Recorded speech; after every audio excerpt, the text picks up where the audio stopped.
Hey guys, I'm Janet on occasion, and today we are playing another Total War Warhammer II Battle Replay. This one, I might have gone a bit silly.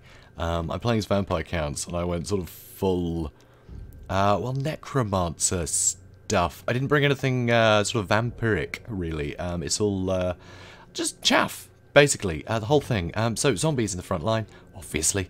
Crypt ghouls, so, you know, hanging around cemeteries. I think they fit the whole necromancer thing quite well. Also, some skeleton spearmen, so just skeletons, you know, they're raising the dead. In the back, got Black Knights and Lancers and Boarding, Varix Reavers. So, of course, these guys are just cavalry that have been resurrected. It's not like Blood Knights that are all actually, you know, like vampires on steeds. No. No, this is all, yeah, necromancer nonsense. So, I actually have two necromancers. One there and one, here. I also have two corpse carts with unholy lodestone as well, so just so much random healing. I also have the Claw of Nagash, which, of course, another necromancer sat on top of him.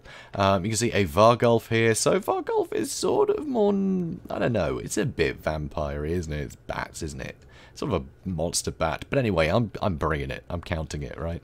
And I have a Master Necromancer, so it's all necromantic nonsense. Oh, and the die pack, so again, just more horrible monsters that hang out graveyards. So I've kept it all very simple, very inexpensive crap, basically. So I wanted just to, yeah, just see how much I could spam things, because obviously I have a Master Necromancer. So he's got a big choice of spells. I've got Curse of Years, basically just to keep all of my rubbish a bit more survivable, but also I've got Summon Dead and, Raise Dead and Invocation of Heck. The other guys, they have nothing but Raise Dead and the Forbidden Rods for getting more magic. So it's just more and more magic and more summons. So it's going to be very silly. So over here, my opponent, he's got the opposite of what I went for. He's got a very small elite army. So you can see he's got a couple of Hargath Executioners, 2 Blackguard, yeah, a couple of Dread Spears, but, you know, he couldn't have all of that. I mean, what can you get for the price of 2 Dread Spears? Half a unit of Hargath Executioners, so, you know. He's also got a Death Hag, a K-Knight Assassin, and Morathi. Morathi's obviously going to be debuffing things a lot, but because it's not a percentage buff, it means that anything near her in combat is basically have 0 melee attack and melee defense, because it's all zombies and other crap. So Morathi's a good shout. Anyway, so he also has 2 Reaper Bolt Throwers. Obviously going to be an absolute hassle for me and my corpse carts. He's going to have to do a lot of damage to all those cheap but very useful things very quickly. He's also got some Witch Elves, which will help me, help him stop me from cycle charging, which is very scary. So we're going to speed things up. He does also have some Dark Riders in the back. Actually, you know what? I'm going to speed things up a second time because this needs to be sped up because, my god, it's going to take forever. So you can see he's getting some early damage into my corpse cart.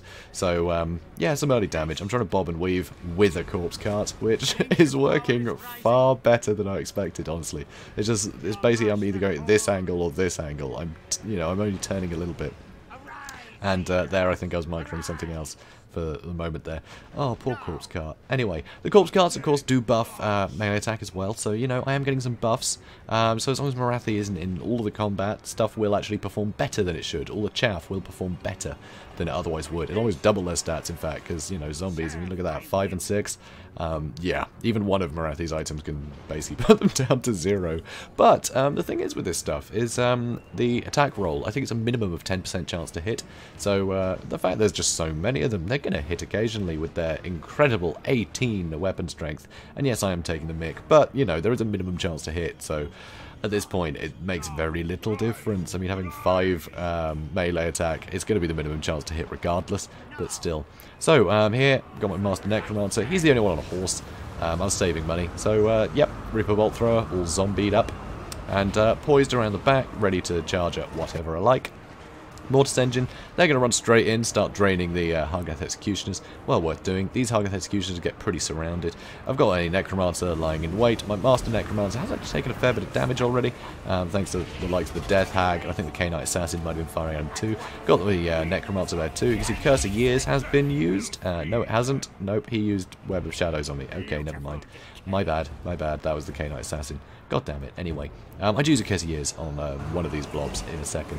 So I'm still poised with my different cavalry, trying to work out where to go. But you can see I've done a ton of damage to the Witch Elves already with the charge from the Varix Reavers. Varix Reavers are very good at killing things like that. Of course, they do occasionally rampage, but he got unrampaged very quickly. Weirdly so. So here's the Curse of Years. So Reaper Bolt crew not doing well, obviously. Dread Spears down to 0 melee attack. It just lets the Mortis Engine run around and attack things with 0 chance of being hurt.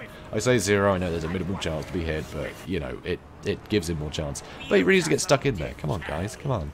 come on. So anyway, I'm trying to attack this Death Hag, deal with her while her melee attack is low, but it's still pretty damn high, honestly. She's got great melee attack, but she is suffering a lot, so that's good news. Over here, you can see the Hargoth Executioners are really struggling. I've had my Vargolf just run in, slam, his fist down, kill the odd thing. Good armor piercing, of course. Everything else just very, very bogged down. But here you can see he has used a Soul Stealer on me, which unfortunately I was running around in circles a bit when I should have just run him straight out. So he did hit quite a lot of my units with that. So Soul Stealer is going to be very useful, because Morathi's just going to keep getting her health back. And here, the Dark Riders finally decided to turn up. Hey guys, hey, welcome to the party. So, yeah, here you can see Hargoth Executioners. They are cleaving through this Necromancer. I thought they were about to break, so I took a load of my units out of that fight, and now it's looking really bad for me, which is kind of annoying. This Necromancer, Assassin's Trophy's gone down on him, so he's got 0 melee attack and defense. As you can tell, the stats generally are very low, but I have a lot of guys. If we look at the figures here, yeah, I had 1,500 to his 600, and I've been summoning more stuff, so this is just going to keep going up, I believe. Yeah, it's 1,600 now. So just summoning more absolute crap.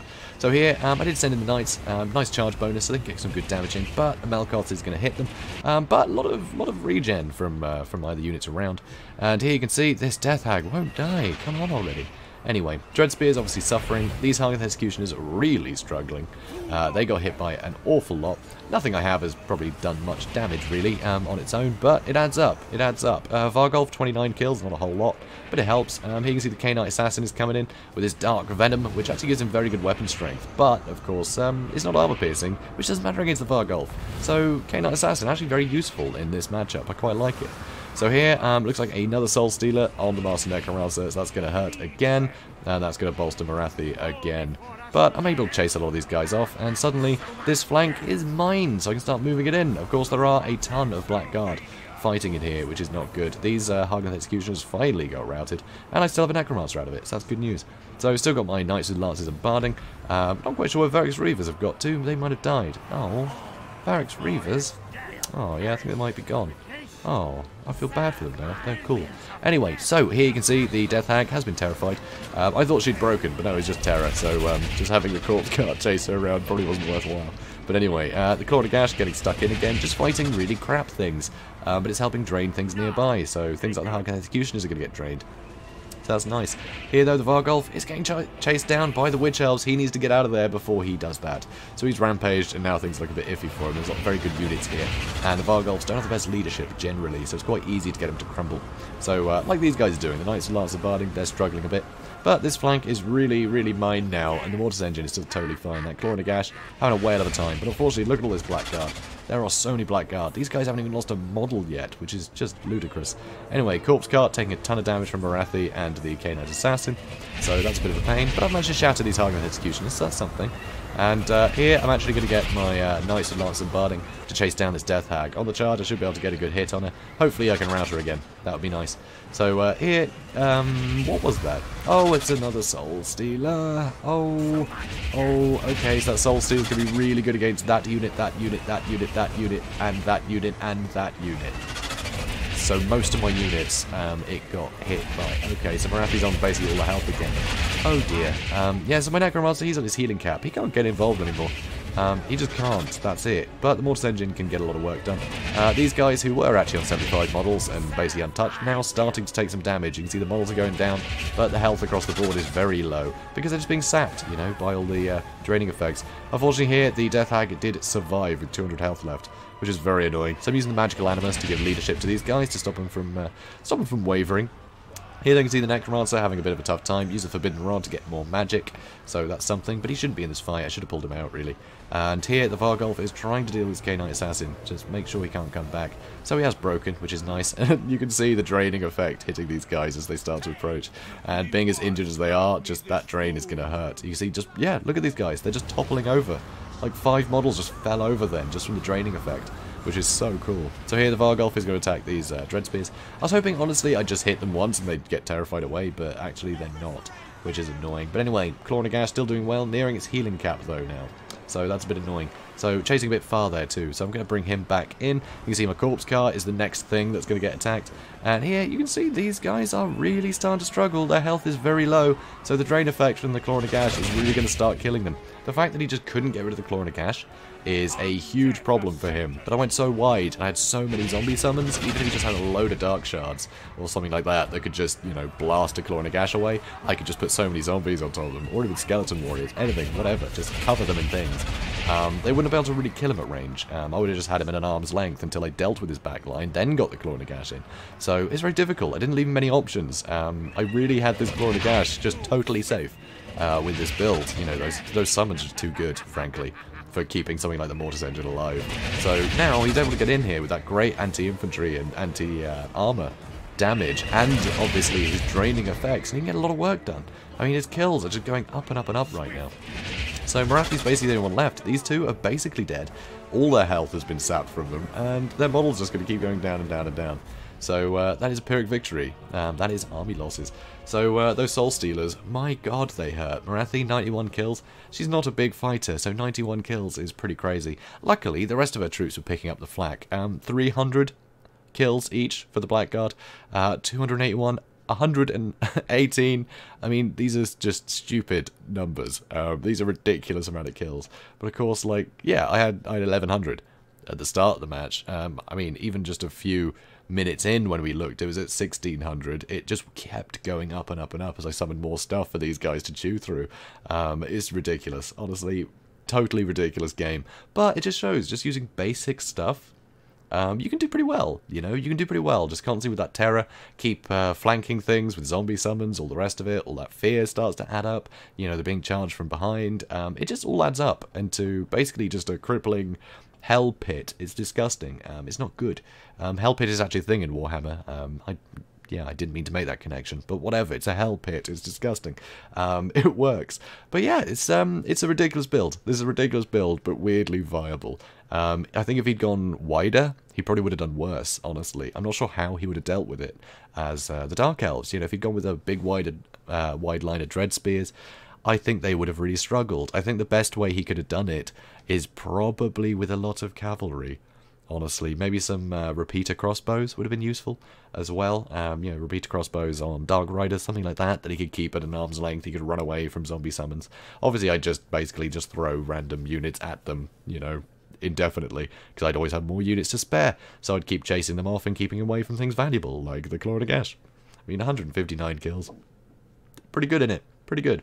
So, yeah, ridiculous fight, guys. Absolutely ridiculous. But it sort of works. So, yeah, why not give it a go? It's a good laugh. So, actually, a fire wizard would have done really well. God, can you imagine one burning skull? Would have wiped out most of my army. So, there is potential, I guess. I would have had to focus him down pretty hard with the Vargolf, which may have led to the Vargolf being, you know, knackered by something. Like Cold War Knights, maybe. Maybe Cold War Knights would be good. Just cycle charging stuff. It's just be able to summon stuff behind them, and then the chance of them rampaging if you hit them with something hard. It's risky. It's tough. But yeah, this is hilarious though. Just so many kills. Didn't matter. Didn't matter. So yeah, guys, if you enjoyed this, please do comment, like, and subscribe, and I will see you in the next one. Have a good day, guys.